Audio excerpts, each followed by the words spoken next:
It remains true that the first question you have to ask yourself when taking on a project is how literally do I want to interpret this? With non-human characters, it is tempting to just humanize them a bit, but sometimes you just want to be a furry.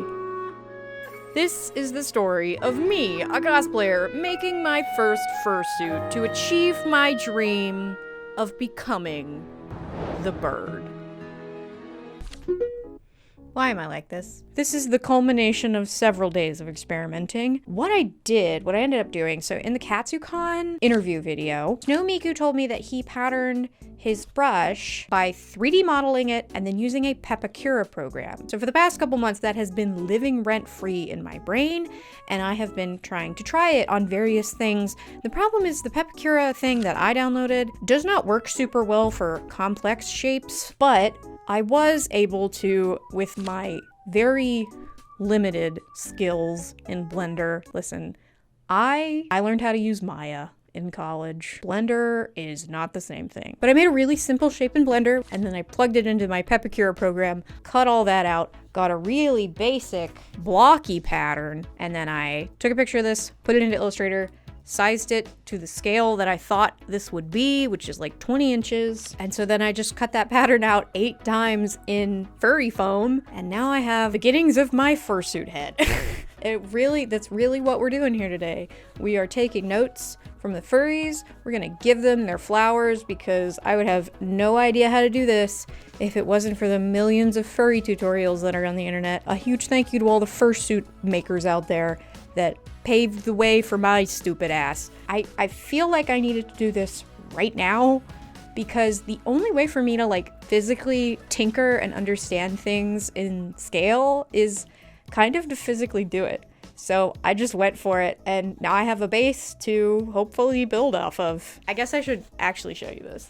How did we get here? I can't see anything yet, but thanks to what the furries have done, I have a path to figure that out. So I got some swatches in. Obviously, Tulin is a bird, but covering this entire thing in feathers would mean either making a bunch of feathers or buying real feathers. And real feathers are very expensive, but I also don't really feel right using like that amount of real feathers. So I also thought getting maybe a short pile fur would look good. So here are my 2 favorite swatches. I have this really short piled fur that's called bear skin. And I was hoping that I wouldn't like this one because it's like $14 a yard. Unfortunately, I really like the bear skin. We do have a breakthrough in that I have picked out my fabrics. However, I'm not gonna know how much fabric I need to buy until I pattern the entire thing. So that's what's been going on with this. This is pattern testing. Because I think I like how this is looking,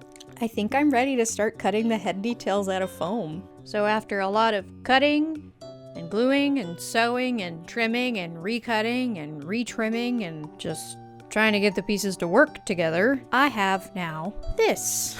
I also need to get a full pattern of my body, but before I do that, I need some fake hips, because I need chicken wing legs. This may just look like a pillow, but it is my chicken wing prototype. This is the butt, this is the front, this is the front chicken leg. That cut out of some power mesh that I'm not gonna use and stuffed with polyfill looks like this, which has turned into such an amorphous blob that I'm not actually sure which way is the top or the bottom, but I think it's this way. I think this is the butt, because I don't want to add too much butt, because I feel like that would be weird for a bird to have a big butt. So not only have I put on this padding, which is dark, so you might not be able to see the full chicken wing fantasy. And then I'll also say I'm wearing this corset. This is an Orchard corset. I did not make this. I've had this for a long time. The reason I'm wearing it is because I'm gonna need something to hold up the bow on the back, and I would prefer a corset over straps, because for me that's more comfortable. And it's mesh, so that should help with a little bit of breathability as well. So, you know the drill. Saran wrap, duct tape,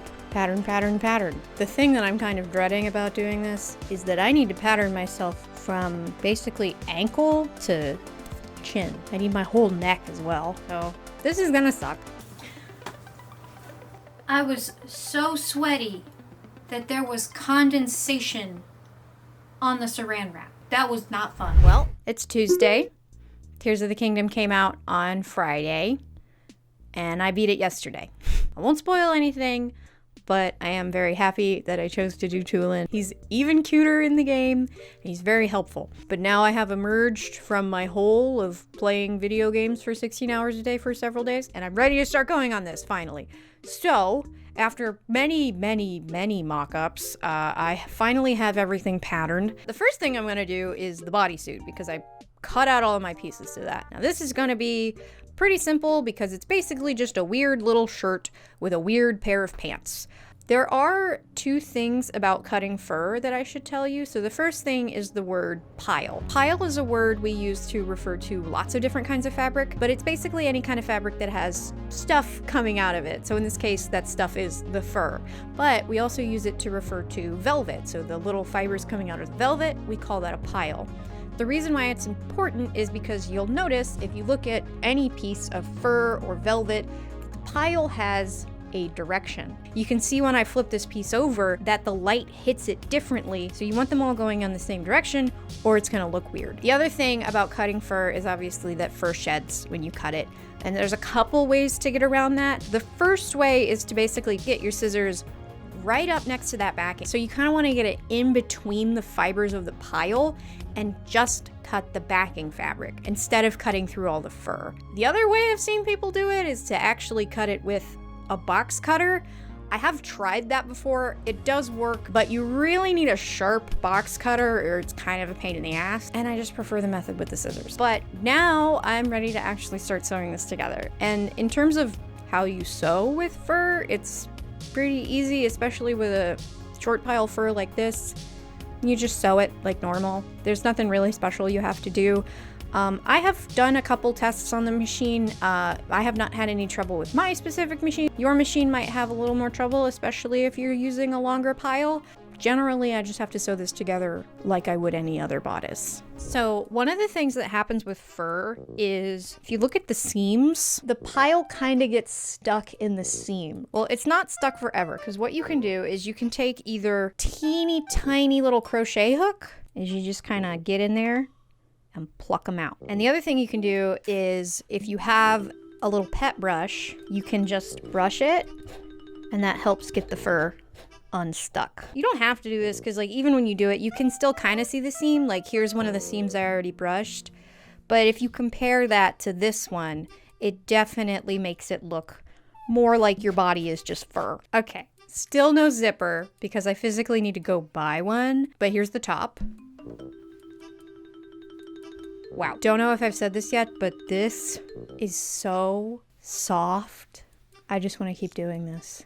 If I let anybody hug me, it's gonna be the best hug of their life. Anyway, I have the pants on the table ready to go. This is one leg of the pants. There are 4 pieces to each pant leg. These are probably the weirdest pants I have ever made, and I have not made that many pants. I just hate pants and I don't do them. I hate wearing them, I hate making them. But they had to be really weird, and I have 4 of them because obviously we're going around that big curve. And this is a non-stretch fabric, so the way you get non-stretch fabric to curve is you need seams or you need darts. So this way over here, this is the inseam. The inseam is the inside of your leg, and then I didn't want to have 5 panels, so what I ended up doing on the back was doing a dart. And a dart, you'll see, a dart is basically a little thing where you fold it and you do a little dart. And then that makes it curve as well. But the way these go together is pretty simple. I just need to sew all of them together. And the only kind of complicated part, or maybe not complicated, but confusing part of a pair of pants like this is the crotch. Okay, all the leg panels are together, so we're gonna do the crotch. So if we look at this, here's our fronts. So this is our crotch, right? And then on the other side, this is the butt panel. We know that because it has a dart. This is my butt. This is my butt crack. We're gonna ignore the butt crack for now, because we need to do the crotch. So what you're gonna do is you're gonna put these together, crotch to crotch, and you're gonna sew the crotch together. That's our crotch together. You just want that curve. You don't wanna do the legs yet. You don't wanna do anything at the top. You just wanna sew the crotch together. And then we're gonna bring all this over. We're gonna find our butt crack, and we're gonna sew just the butt crack together. So again, just this curve. So now you should have a butt and a crotch. And what you're gonna do is you can kind of see where we're going with this. You're gonna lay everything open. You're gonna line up the bottom where the crotch and the butt crack should meet. And then you're gonna line up both of your legs and you're gonna sew all the way up one leg, through the crotch, and then down the other leg. And that'll be the pants. We have pants! So now I need to connect them to the bodice. This is where stuff is gonna get a little weird. I already tried to see if they work together perfectly, and they don't. So I'll show you what I mean. So the way I want to connect these is I want to take my top here and I want to find the center point. So the center front, middle point right here. I'm going to take that and I'm going to line it up with the crotch seam. And then if I take this and I bring it all the way around, because this is all we're going to do is connect them this way. But what happens is when I get to the end, I have this big gap between where the shirt ends and the butt ends. And it shouldn't be like that because it was a duct tape pattern, so they should just go together as perfect little puzzle pieces. But I think I added extra room in the butt. But the thing to remember is that we do need that little ducktail, so if stuff is a little weird back there, I can figure it out. And if it's not perfect, it doesn't matter at all because the little brown harness thing is gonna go right there, so it'll get covered up. Anyway, I'm gonna do that. Are y'all ready for this? I am a bird! I only have one hip pad in because I haven't made the other one, but look at me. I'm a little bird baby boy. I'm a chicken! This is so great. But yeah, I still gotta go get a zipper. And I still don't have any of the other fabric. Honestly, the thing I'm most excited for, the thing that really I feel like I wanted to do this cosplay for, is that little handkerchief. I just love a little handkerchief. I do. And I love Tulin. He was so cute in the game. And he's so helpful. And he was the first one I did. He was with me for like my whole playthrough. But I'm very excited. Look at my chicken leg. After finally installing the zipper, I got back to working on the head. Okay, so other than the ponytail, which I'm gonna do as like a separate piece, the head is pretty much ready to get covered in fabric. So, how do you cover something like this in fabric? Like, where do you even begin to know how to pattern something like this? When in doubt, do as the furries do. And what the furries do is another tape pattern. You do this one a little bit differently than you do a duct tape pattern on your body because it's a little hard to get like plastic wrap on a shape like this. So you kind of just put the tape directly on it, and then when you're done and you cut it off, you put the pattern pieces onto paper. Where you put the seams though is largely going to be determined by the shape of the head as well as like where the face is, because you want to work with the face shape, because the pattern for the base is these long curved strips. But if I did that on the fur, then he'd have a seam right in the middle of his face and that wouldn't look super good. So there were two things I needed to prioritize: the curves of the head and the face. I wanted as few seams on the face as possible, but you also need to get the fabric to curve around the shape. And how do you get the fabric to curve? Well, you use seams. My seams ended up in some really weird places and the pieces ended up in some really weird shapes. And I normally do not do registration marks, but for something like this with a pattern this complicated and strange, I absolutely needed them just to be able to know where to put the pieces later. I did the tape pattern, I marked the seams, I stuck that to paper, and then I digitized it because of course I did, mostly to get the seam allowance pretty accurate, but then I cut that out. I did do a little mock-up, but now we have all the pieces cut out in the fur. I know this looks so Silence of the Lambs, but that goes like that. But because of those little eye seams, this big piece is able to curve over that shape and create the face with having only seams on the eyes and under the beak. Now I get to do the hard part of sewing all of these weird pieces together. We're in new territory now, but it shouldn't be that hard. They should just go together and work, because that is how tape patterns are supposed to work. You create your puzzle, and then you put your puzzle back together. That's it. Okay, so the sides and the back are together, and look at them. We did the damn thing. It's actually like on there and fitting. So now I need to do the face. So the face seams are in, the eye seams are there, the bottom seam is there. So now I think I should be able to take the frame and pin it to the face. I should be able to go around and follow my little registration marks. And then that is open. So that works. And I feel like that is flat enough that I can sew that by machine. So I think that'll work. And the trick to something like this is to stop a lot and flip everything up and make sure that nothing on the bottom side is like scrunched up weird or flipped over. It's gonna end up really weird if that happens, so you just wanna make sure nothing weird's going on where you can't see it. Okay, let's see if it worked. I don't see anything weird. Let me see if I can get it on the head and we'll see how we did.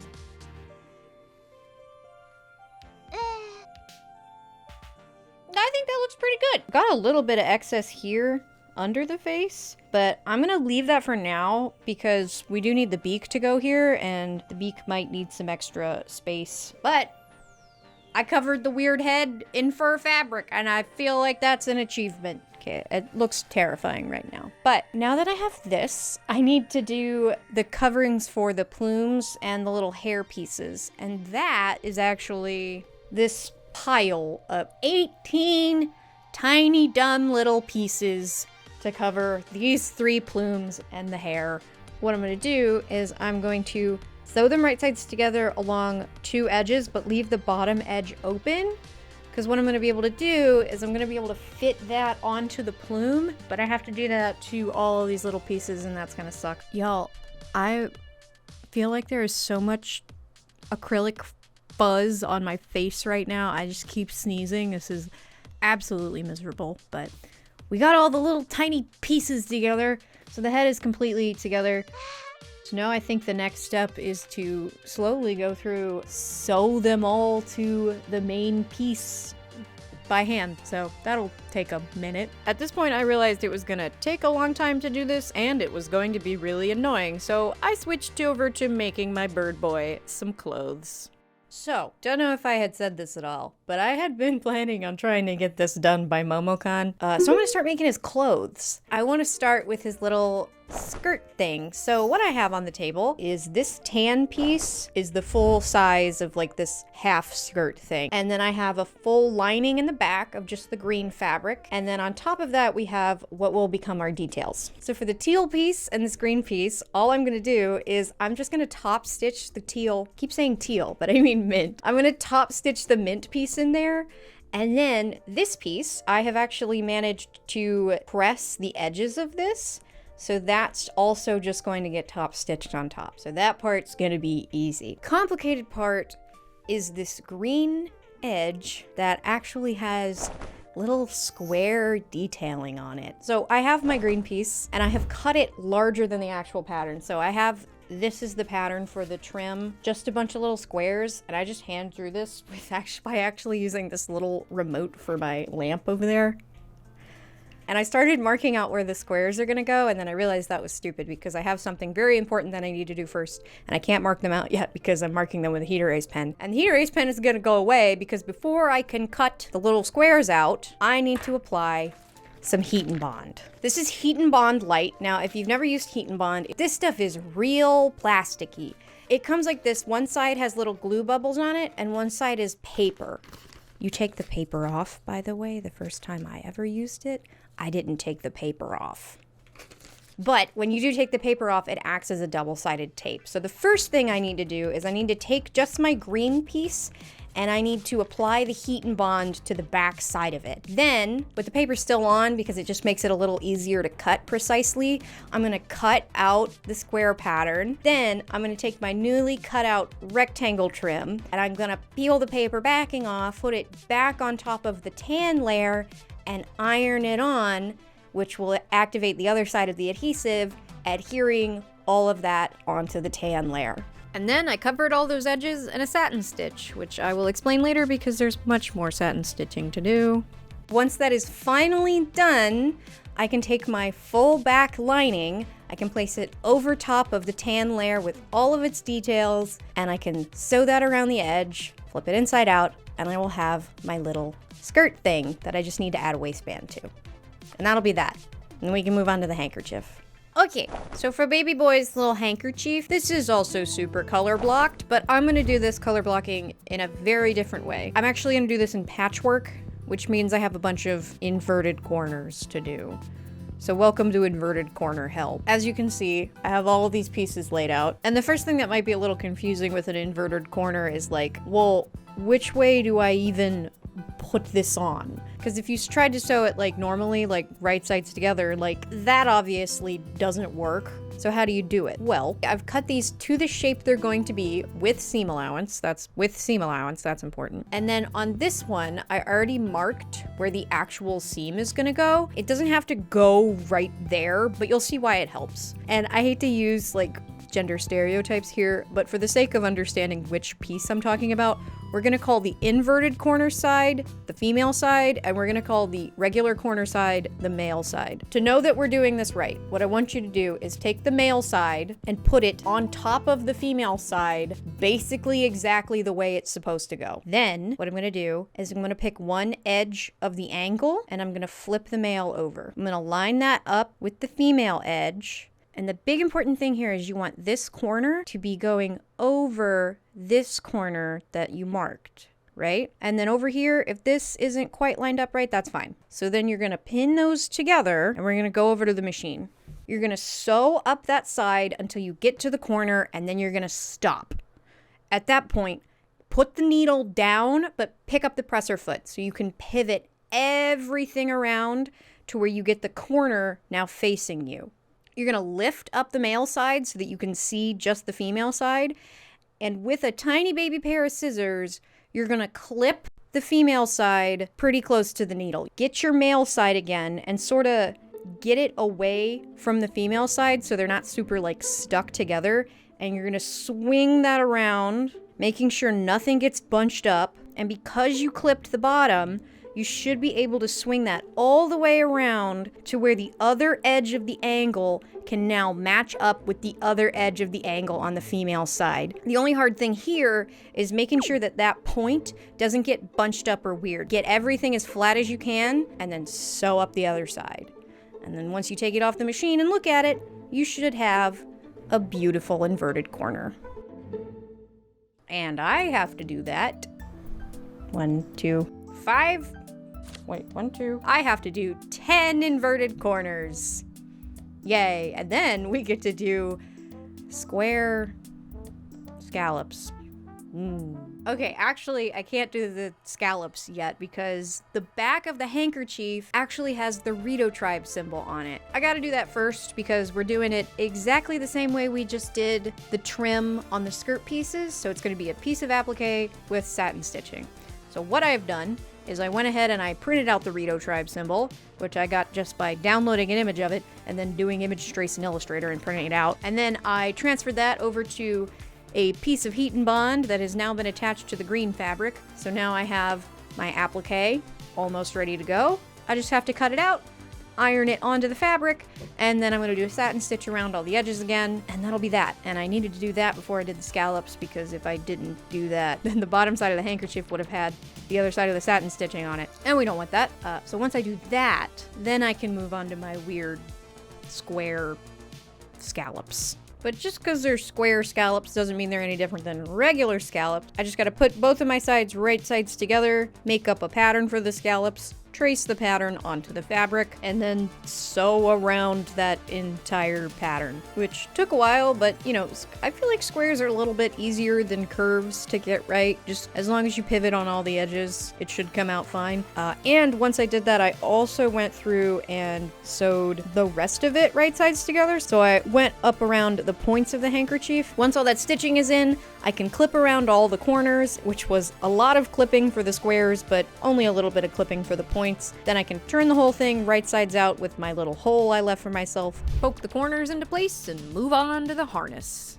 I already cut out all my pieces, so let me tell you what's going on here on the table. This is a faux suede from Joanns that I grossly overpaid for. It said it was a faux suede, but I would say this is an Alova suede cloth, which you can get for much cheaper on like SY fabrics. Anyway, this here is the back. I just attached some interfacing. This is the same interfacing I use for bows, but I do think this is gonna need a little bit of extra support. So I have also cut 2 little strips of grosgrain ribbon so that I can have 2 little boning channels in here. The front though, so there's a pocket, there's what looks like a kind of binding on the very bottom. So firstly for the pocket, I already prepared my little pocket piece. And the way I got this was I actually just cut the piece of the pattern that was going to be the pocket into a cardboard shape, and then I put this fabric under it and pressed it around the cardboard. So now I will just have to put that on there and top stitch it on. But I'm gonna do that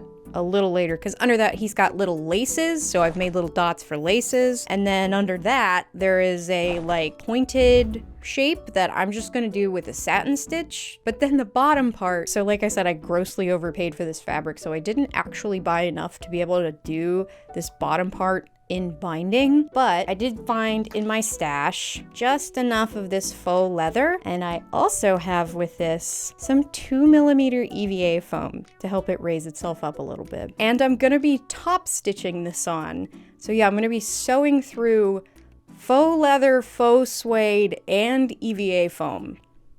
But that should not be a problem, because I have a new addition to my sewing room to introduce to you. In official association with Bernina, I proudly present to you the B05, aka the Crafter. Okay, so I'm gonna be really transparent.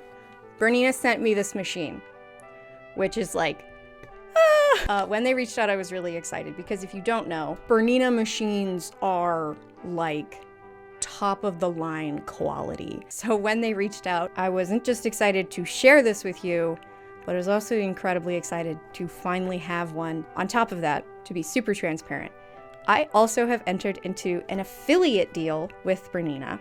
So in my description, you will find a special link that will take you to a sale page for this machine. And if you purchase this machine with my specific link, they will give me some monies from that sale. And I was really excited to get this particular machine because the number one question I always get asked is, what is a good beginner sewing machine? And specifically, what is a good beginner sewing machine for cosplayers? They told me this machine can sew through almost anything. And boy, did I test that this weekend. So here I have 2 layers of faux leather with 4mm EVA foam in it. It sewed right through it.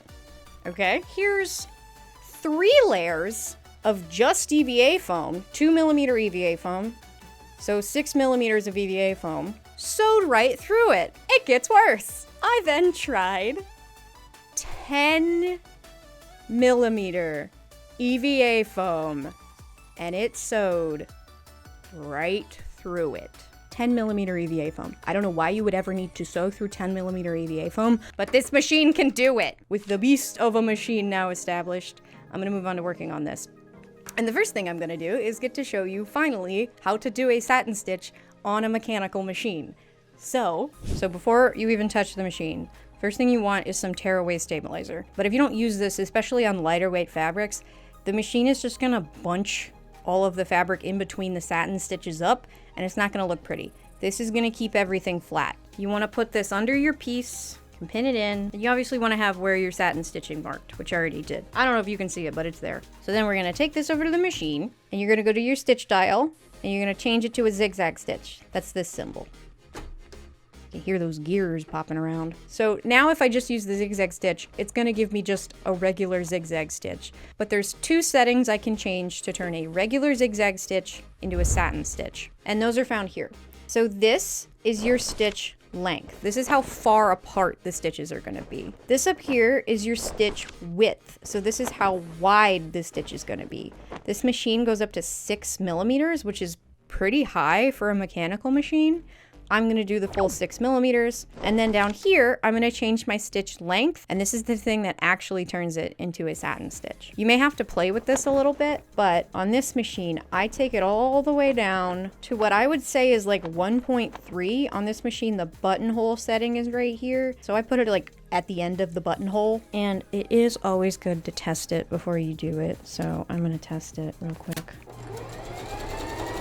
One of the things that can happen when you're on a mechanical machine is if you do it a little too tight, it like won't move the fabric. So I'm gonna loosen it up a little bit with this dial. That looks pretty good to me. So I'm gonna use those settings. So I ended up changing it to what I would say is like 1.5 or 0 or 0.5. My bad. So now we can do that on my actual piece. And then when I get to a corner, what I do, I will lower the needle, pick up the presser foot, and you want to put it like in the corner. I'll do like a graphic. Put the needle in the corner. I have no idea how to explain this, but I'll draw you a graphic where you want to put the needle and pivot it. But you see how it's on like, you want to put it in like the very point so that when you pivot it, the satin stitch starts on the satin stitching that you've already done, so that when it goes forward, you don't have an extra little piece. You end up with an actual corner. So put that back down, keep her going. Look at that. We have a beautiful little satin stitch. So now all you gotta do is rip the stabilizer off, and that's it. A lovely little satin stitch. So now I'm gonna move on to that EVA foam thing. I'm gonna get this guy on top of that guy. So now I'm just gonna take this over to the machine. I'm gonna switch back to a straight stitch. I'm gonna change my stitch length to a more normal setting. I'm actually gonna go pretty high on this because it's EVA foam, and EVA foam is not fabric. So you do wanna go with kind of a longer stitch length. I'm just gonna line all those puppies up, and we're gonna sew directly through 2 layers of faux leather, a layer of faux suede, and 2mm EVA foam. Now I have my little edge, which is pretty cool. The EVA foam is gonna give it some fun dimension. So now I'm gonna do the pocket. I already told you how I got this, so now I'm just gonna run a top stitch across the top of it to hold that little flap down, and then I'm just gonna top stitch it right onto the front panel, and I'll have my little patch pocket. I also went ahead and added my grosgrain ribbon to this so that now I have boning channels. All right, pocket's on, and I've got my holes punched for my grommets, so break out the grommet press. I'm gonna do some grommets real quick. Also gonna go ahead and lace this up, and his laces, like, they look brown, but I don't have any brown ribbon or cord or anything like that, so I'm just gonna use black ribbon because it's what I have. Okay, so I'm done with all my front details, so now I'm gonna start actually constructing it. If tassel would move, please move. I can't figure out if I want to bag line the whole thing. I guess that's what I'm gonna do. I guess I'm gonna bag line it. I don't know how well that's gonna work, but we'll see. So if you don't know, bag lining is basically where essentially create the garment twice and then put them right sides together and then sew around all of the edges and then turn everything inside out. That's bag lining. So I need to sew my back panels onto both sides of my outside front, and then I'll need to take my other 2 back panels and sew them right sides together with what will become the lining. So I'm gonna do that, and then I'm going to put them both right sides together, and I'm gonna sew around all of the edges except for the center backs because I'm gonna put a zipper there. But that's also gonna allow me to turn everything inside out. Okay, the machine is about to go through 2 layers of faux suede, 2 layers of faux leather, and 2mm EVA foam. Let's see how she does. Not even a hiccup. Okay, so I am gonna wanna trim off this EVA foam that's in the seam allowance because it's gonna make it harder to flip everything inside out, so I'm just gonna go ahead and do that. So before I do the top, I actually wanna go ahead and get my straps in place because I'm gonna use the stitch that I'm using to bag line it as the stitch to hold the straps. These are the straps. They're just a strip of the suede that I sewed together and then pressed flat, and I'm just gonna pin it in there. I wanna make sure this is nice and flat. So it's gonna be all weird and bunchy down here. Well, I guess I could just pop it out here. That works. And then I'm just gonna pin the rest of this together, do the same thing on the other side, do 1 more straight stitch all the way around the tops, ignoring these 2 sides, because that's how we're gonna turn it inside out. And then we can turn it inside out, which might be a little annoying because it's got EVA foam in it, but we'll figure it out. I can't get my hand through there, so this might be a little bit of an issue. Oh. Okay, yeah. Oh. She's moving. We're crowning. And we've done it. It looks a mess, but I still gotta, you know, poke and prod it to get it sitting right, and then I can press the whole thing, and I'll have a little harness. Okay, so to finish this out, gotta do the attachments. So we're gonna do a separating zipper in the back and then snaps for the straps. I hate doing both of these things. I think I hate these more. I buy my zippers in like big packets for cheap, and so the only one I have is like way too long for this teeny tiny section that it needs to go in. With regular zippers, you have 2 options to shorten it, but with a separating zipper, you only have 1. If this was a regular zipper, I could shorten it from the bottom just by doing a zigzag stitch over the teeth, getting a bunch of stitches in there, and then you'll have a new little stopper where the zipper can't go down anymore. With a separating zipper, you basically do the same thing. You're just gonna do a zigzag stitch over the teeth, but you're gonna do that where you want the zipper to stop, and you're gonna do that on either side. So I'm gonna do that, and then I can cut the zipper off, and we can place it in. And getting it in would be easier if Miss Kitty would get out of the way. But, so I already went through and I pressed down these edges. So the way I'm gonna do this, I'm sure there's better ways that you could do this, but I'm just gonna stick her in there, pin her in, and then top stitch it down. I think there's probably a better way you could do this where you don't have a top stitch on the top, but I don't care. So I'm just gonna top stitch it. And there's my zipper. So now I can do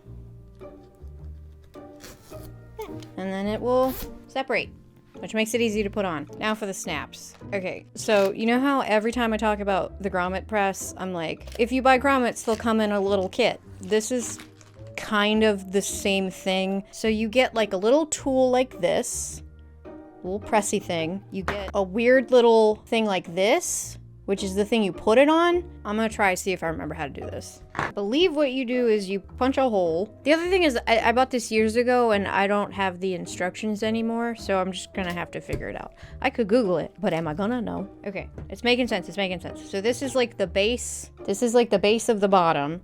So that goes in the fabric. And then you put the snap part on.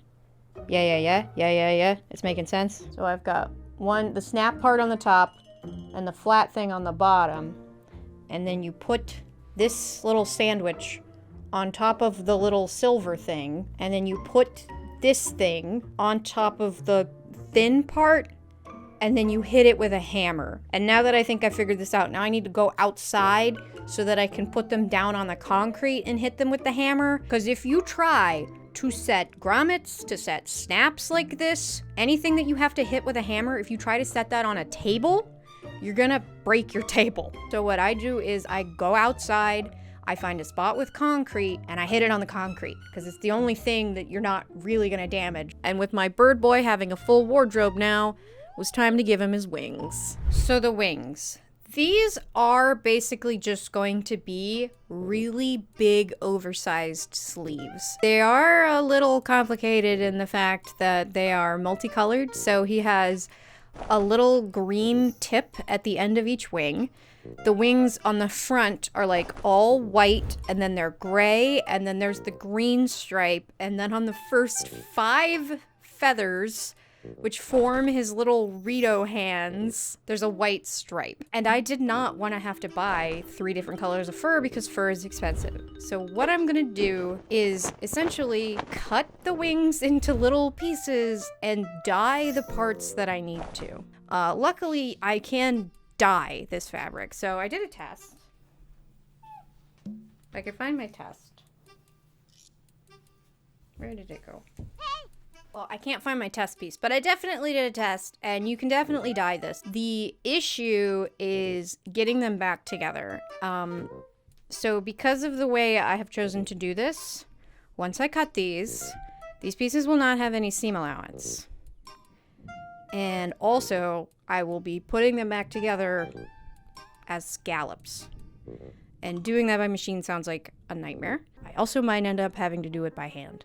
But first I gotta cut out all these little pieces and dye them and pray to the dye gods that we get something that looks any semblance like the colors of his wings. So after hacking all the pieces apart, I put the pieces into labeled plastic bags so that I wouldn't get them mixed up. And as always, I'm using Rit Dye More, which is a synthetic fabric dye that in my experience dyes almost any synthetic fabric. I've never had it not dye something. But to dye synthetic fabric, you do need continuous heat, which means you need a pot on the stove or a hot plate. And you do need to make this pot designated for dye only. You can't then also use this pot for food. You need a designated dye pot, because you're putting poison in the pot, and you don't want to put poison in your food. Anyway, for the green, I just mixed green and black, and then for the gray, I mixed mostly black and a little bit of yellow, and the gray came out fine on the little pieces that go in the front, but the backs I actually had to dye like 3 times to get them any kind of semblance of gray, because I guess there was still some green in the pot, or I added way too much yellow,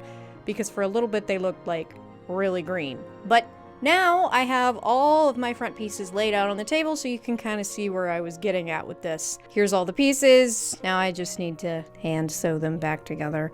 And I do think I am going to need to hand sew them, because all these weird little scallop bits, I just don't think I can stand doing that by machine. And it's just gonna look a lot nicer if I just do it by hand. So I'm going to be doing that forever. I can't show you the backs right now because they are chilling in the sunlight, drying in the backyard. But yeah, this all has to get hand sewn back together, and then I can actually start making them into wings. So I did end up being able to do some of the larger scallops by machine.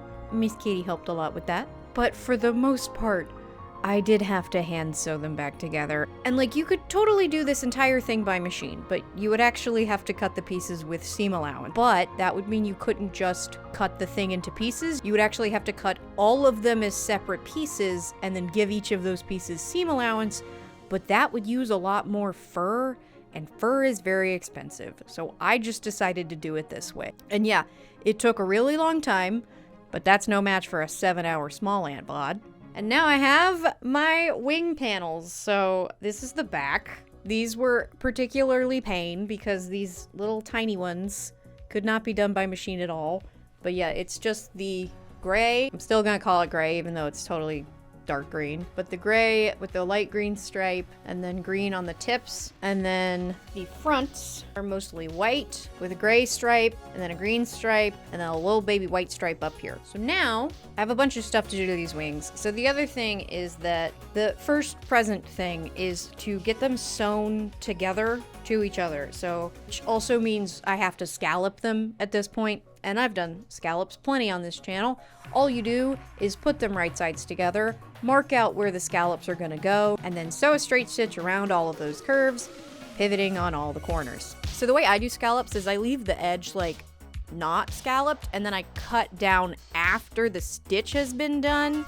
It's just a lot easier than cutting them first and then trying to sew close to that curved edge. But with that done, I had some strange contraptions to put inside the wings. This is the pattern for the strange construction. So what I did was basically copy the wing pattern and then only included the first 5 feathers because those are the ones that are like his weird fingers. I've copied this pattern onto 4 pieces of random cotton that I found in my stash. No, it doesn't matter that they're purple. It's just what I had. So it's 2 pieces of cotton per side of the wing. And basically what I'm gonna do is I'm gonna create a bunch of channels in these.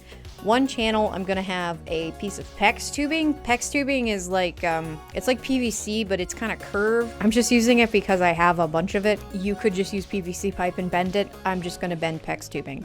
So I'm gonna have a PEX tube up through here. That's gonna be the main thing that holds up the wing.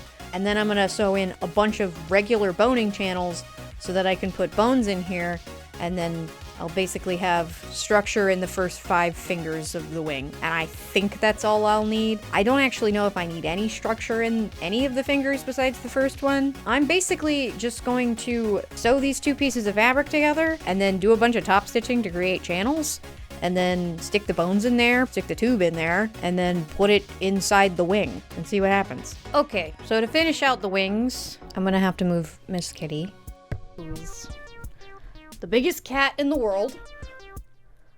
Is she not the biggest cat you've ever seen? It's not even like she's overweight. She's just giant. As I have mentioned before, the top of this is the actual sleeve head. So this part needs to stay open, but I do need to actually attach the tops together and sew these 2 parts together, because this right here is basically my armpit. But one of the things I decided that I really needed with this cosplay was the ability to get my hands out easily. So what I decided to do is actually just leave a slit in the wings so I can just slip my hand out. To do that, I'm just gonna sew up to where I want the slit to start, which I measured to be about where my hand is, and then I'm gonna stop sewing, gonna do a back stitch, gonna start a stitch at the other side of the slit, and I'm gonna sew all the way to the end. Okay, so now that that is fully closed out, except for my little hand slit, I'm gonna turn everything right side out. And there's my wing, and now it needs its structure. So I have my little purple flag thingy. And so what I'm gonna do with this is I'm gonna go through my little hand slit, and I'm gonna shove this in there. And you obviously can't see what I'm doing right now, but I'm fanning it out, so like opening it back up, and then I'm gonna caress it into place. And so I want the PEX tubing going into the first feather, and then I want all the bones going into like each feather going down. That feels about right. And so now the next step is gonna take me a little while, because what I'm gonna do now is basically quilt all of the feathers. So basically what I mean is I'm gonna top stitch where the feathers need to be delineated from each other. So I'm basically sewing in the lines of the feathers. And by doing that, what I'm also doing is attaching that inside structure that we put in there. I do need to make sure I'm not hitting the bones that are in there. Also doing this is a little difficult with the piece of PEX tubing in there because it just kind of gets in the way. I will say once I started doing this, this fur is a little bit slippery, so some of it was looking kind of like weird and bunched up, but I figured I could fix some of that bunchiness by shoving polyfill into the little channels that I've just now made, and I think that made them look kind of cute, but I have to do that to all of the feathers. But before the wings got attached to the bodysuit, I had some bird feet to make. Okay. This time for bird feet. Most of the time when I've seen people do bird feet, they'll like build outward from a shoe, so you sort of have like the talons further past where your feet actually end, so you just have like extensions to your feet to look like a bird. But my concern with doing that for these particular feet is that I'm not going to be able to see anything, so I've decided to go pretty simple with these bird feet, pretty small. I'm kind of sacrificing some realism and sort of going more with like the laws of puppetry, where it's okay if you can like see how it works. It's more about the visual. And what I have come up with is these. These are my little bird feet. So these are the shoes that I'm using. These are the most comfortable shoes that I own. They're the little booties I got for my Ronnie feet. The shoe covers for Ronnie come right off of them, so I just keep them for regular shoes. So the way I wear this is the orange part goes over my leg like that, and then the strap just gets pulled onto the shoe, and then because this is on my leg, that keeps it from moving, and then we just have a bird foot, but you can still see the shoe, which is not a huge deal to me. Whenever I've had anything extend from my feet, it becomes a tripping hazard so fast. So I've gone with this. So how did I make this? So this fabric here is some orange power mesh. I know that part of his leg is a little more yellow, but I had orange power mesh, so my Tulin feet are a little more orange. And all I did was I cut a square that was the length from the bottom of the bodysuit to my ankle, and then enough to go around my leg. And what I did was I just did literally just random zigzag stitches all over it to kind of do the bird leg texture. Did that, put that aside. To do the actual foot, what that is the furry foam sandwiched in between two layers of cotton. And at the tips of the cotton, I have the suede on there to be like little claws. So I just sewed my two cotton layers together, turned those inside out, shoved the upholstery foam in there. And this is where we get wild with the crafter again, because to get the strap on there, what I did was I just sewed it on there, on through the top. So the crafter sewed through the poly webbing strap. This strap is usually called poly webbing. Sometimes it's called parachute webbing. It's like backpack strap stuff. It's really sturdy and strong, but it can be hell on earth to sew through. So the fact that the crafter went through a layer of poly webbing and inch-thick upholstery foam and 2 layers of cotton is pretty wild. If your sewing machine cannot do that, just sew it by hand, or honestly, you could probably be okay just hot gluing it. You might not want to do that because it is on your shoe, and shoes need to be a little sturdier, but there's parts of this that are hot glued, but I'll get to that. Anyway, once I had that, I wrapped it around the shoe and then sewed the bottom of the strap together. And then I sewed the foot to the sock just by putting them right sides together. And then I made myself some little EVA foam feet guards. I don't know what you would call these.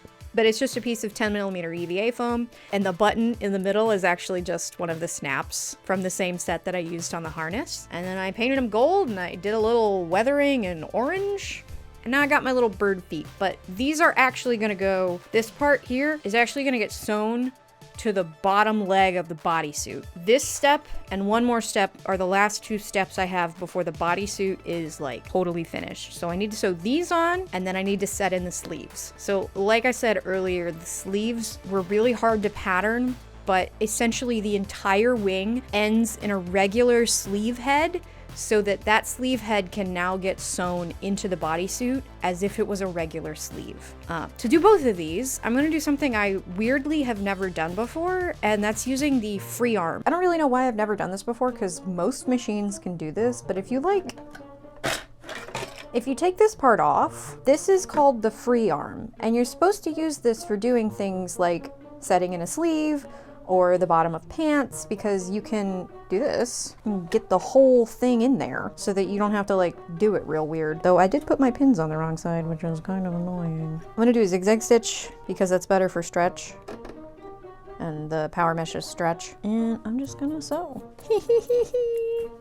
We get a little chicken leg. Look at that chicken leg. Oh. With my chicken legs done, I finally got to attaching the wings, which I just did the way you do a sleeve, because the top of it is just a sleeve pattern. But with those on, the full bodysuit was done, and I could finally try it on. Okay, here's my bird body. So despite patterning this with the corset, I ended up not actually needing to wear it, and because I am not planning on doing the bow for a while, like I don't have time to get that done before the con. Don't need to wear it with this, and it fits just fine. I got my big drumstick legs, and then I can pop my hands right out of the sleeves. And then if I stick them in, grab my stick. This is very fun. I'm a bird! Oh, I'm a bird. Oh my god. I'm a naked bird right now. Okay. Now I'm a clothed bird.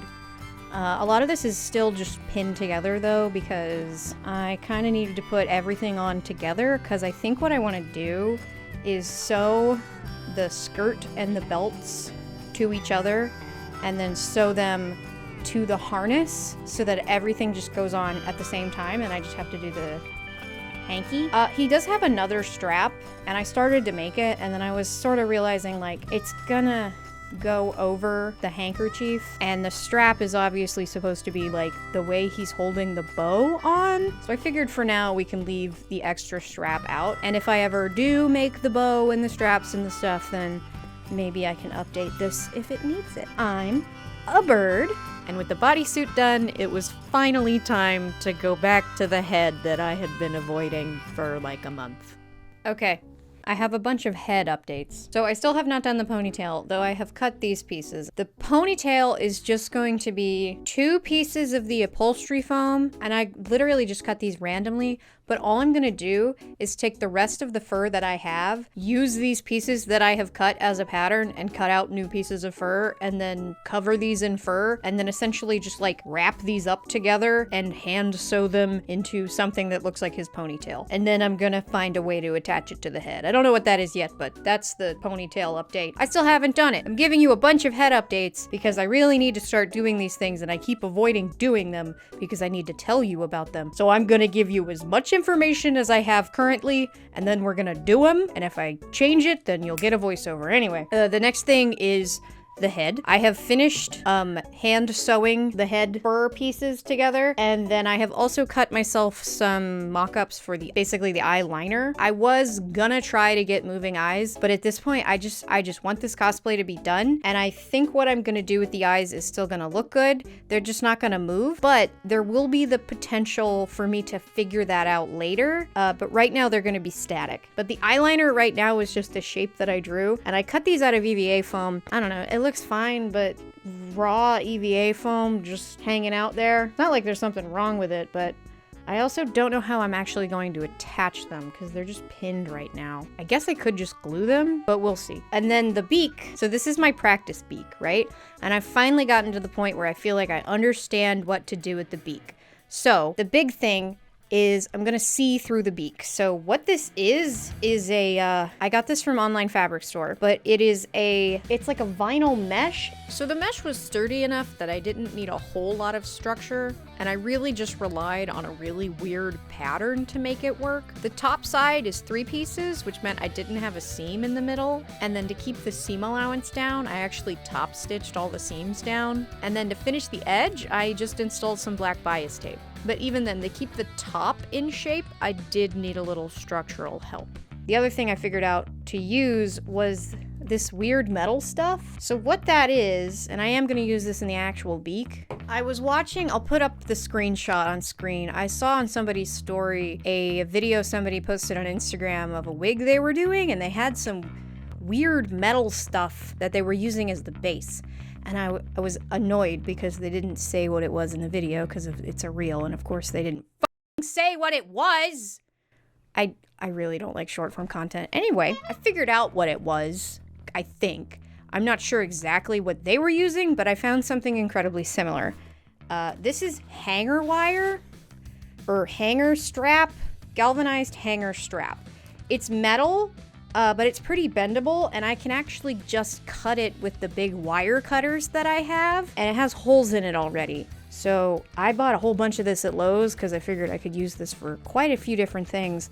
But because it's bendable and flat, it ended up being a really perfect thing to keep the beak in its shape. So what this is going to be is the top 3 panels are going to get sewn together. The back panel is serving to cover my face as well as like hold the pieces together. So the top part's going to get sewn onto its little piece of hanger wire, and then that's going to get sewn onto the middle piece, and then the bottom of the beak is going to get sewn to the bottom of that. But I got to get all that done. The goal is that you will be seeing B-roll of me doing that, so by the time I'm done talking, wow, I'll have a beak, and maybe I'll have something else to say about that. But moving on, the eyes, as I mentioned, I was going to try to make them move, but right now I just want to get them done. But what I have done to make these eyes, I think is really cool, and I really wanted to show you it. So here's the first eye.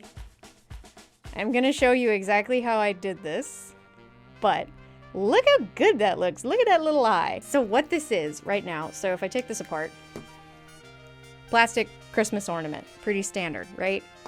Styrofoam ball. I actually bought the wrong size of styrofoam balls, so I had to trim them down. That's why it's sort of a weird shape. Just buy the right size. To smooth out the styrofoam, I put a layer of foam clay, and then because I only have black foam clay, I had to paint it white with white gesso. The pupil is the thing that I'm excited about, and I wonder if I hold this close enough if you can tell what it is. Comment down below and guess what it is before I tell you, and don't cheat. It's a piece of printer paper. It's a piece of printer paper that I just Mod Podged the hell out of and stuck it onto the ball. So I did a huge amount of Mod Podge on the back of the paper, a couple coats of Mod Podge on the top, and you can see if you look really close that there's little fold lines, but they kind of end up just looking like eye goop, don't they? The actual image of the eye, I just did in Photoshop and printed it out. So what I think I'm going to do to get the eyes in the head is, so I have my Christmas ornament, I have some extra furry foam. To ensure that in the future I will have the ability to be able to like move them around, instead of actually gluing these into the Christmas ornament, I'm just going to shove them in there with extra furry foam. And that way they can come out, but they also won't move. And then I'm just gonna glue in the Christmas ornament, and that'll be it. Oh, I have one more. So the other thing is I haven't actually done this yet. And I should have done this before I started sewing this like together on the head. But I was like, oh, how am I gonna get in and out? Because the head hole is too small for my head. And so what I'm gonna do, and what I've currently kind of done, is right now it's just pinned, but I'm gonna have to hand sew in a zipper. So the zipper is just pinned right now, but I'm just gonna hand sew it in, and that'll be how I get in and out. It's just a zipper. And it's obviously upside down, so it zips from up here down to here. And then for his makeup, it's actually just makeup. I just put eyeshadow literally on an eyeshadow brush and put it on the fur, and then I hairsprayed it. And the hairspray kind of helps it seal it. It's nowhere near as permanent as doing something like using an airbrush, but I don't have an airbrush, so this is what we're doing. It's just makeup. And then for the eyeliner, I pinned it in first so that I could see where I needed to put the makeup, and then I just hot glued it on. And those are his eyes! His beautiful blue eyes! So I had been struggling to figure out how to get the beak actually onto the head, and I was thinking I would need to like sew through the beak and the whole foam head to get the beak on there. But then I just was like, what if I just take hairpins and shove them through and then bend them? And that did actually work. I just shoved a couple hairpins in, bent them in the backside of the foam, and that kept the top of the beak on. But for the bottom of the beak, I took the remaining fur under the beak and I sewed it to the bottom of the beak. The head has been very intimidating because I have to figure everything out, and when I don't know what to do, it's hard for me to explain to you what I'm gonna do and then do it. So this is what you get. In my wildest dreams, we'll have a jump cut here to a finished head. Okay. It was a long road to get here, but I got there. I really just want to emphasize how much a lot of this was just trial and error. Like, at some point I ripped out one of his eyes because it was looking kind of wonky. And I had to sort of reset where the plastic ball was sitting, reset where I had to cut a whole new eyeliner piece, I had to adjust the makeup a lot. It was just a lot of doing stuff and then fixing stuff to try and get it looking anything like him. I will say, I think it's really, really cute. My artist brain looks at a picture of his head and is like, the shape is not quite right, his face is not quite as far down as it should be, there should be more of a forehead. I look at that and I know that and I feel a little disappointed in myself, but I really don't think I should because look at this! But yeah, that's my head. He's a whole lot of something. I'm excited and also a little afraid because the first con this is going to is Florida SuperCon in Miami, Florida. So I hope it's cold in the convention center, or this is gonna be miserable. But we're gonna squish him down into a suitcase and we're gonna take him down to Florida for his first con. You're getting a whole vlog of my time at Florida SuperCon, but Sunday was my first time wearing Tulin, and going in I was actually really scared. Cause like, I don't know, people hate furries, so what if they hated furries so much that they would hate my cosplay? But I had the exact opposite reaction. People loved it, and I didn't realize this until I looked at the footage, but so many people that posed with me held their arms out like I was doing, and it just made me so happy. I also had this one person literally run across the hall to get a picture, and the craziest thing that happened, and you might have already seen this, I ended up on Christina V's TikTok. The English voice actor for Tulin. So not only did I achieve my dreams of becoming the bird, I met the actual bird and a bunch of people who also wanted to be the bird. So next time you see a cosplay that's something you've never done before or it looks too hard, go for it anyway. It might be a lot of trial and error, but if you take the time to learn from the people that came before you, there is nothing stopping you from spreading your wings and blowing an item out of reach. You did it! Bye-bye! So I don't know if I count as a furry now, because I don't really have a fursona, and if I did, I don't think I'd be a bird. I think I'd be a cat. What would you be if you were a furry? What are you if you are a furry and you cringed at everything I did in this video? Let me know in the comments, because you just watched a very long video about my stupid ass making a fursuit. And as we all know, fur is very expensive, so a free way to support the channel is to like, comment, subscribe, send the video to your friend or your mom. Please subscribe, and maybe check out my Patreon if you want more videos for just $1, and maybe even check out that crafter link. When you're seeing this, I will either be on my way to Sweden for the NCC or in Sweden, so wish me luck in the comments and subscribe to see that adventure soon. Thanks for watching my furry movie.